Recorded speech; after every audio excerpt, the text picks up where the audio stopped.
కమ్యూనిస్టులు సాధారణంగా ఏం చేస్తారు? పేదవాళ్ళకి కొమ్ము కాస్తారు. వాళ్ళు ఇక్కడ ఈ నయా కమ్యూనిస్టులు వచ్చారు.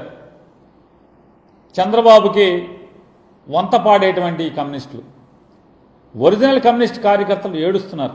దేశ ప్రయోజనాల కోసం, దేశం కోసం రెపరెపలాడించినటువంటి కమ్యూనిస్టు జెండాలు ఇవాళ తెలుగుదేశం పార్టీకి తాకట్టు పెట్టబడటం అనే దాని మీద నిజమైన కమ్యూనిస్టుల గుండెలు అల్లాడుతున్నాయి, విలపిస్తున్నాయి.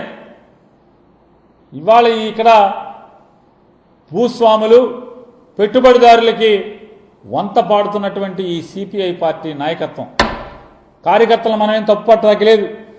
నాయకత్వాన్ని, ఇది నిజంగా మీరు కమ్యూనిస్ట్ పార్టీ మీకు అప్పచెప్పిన బాధ్యత.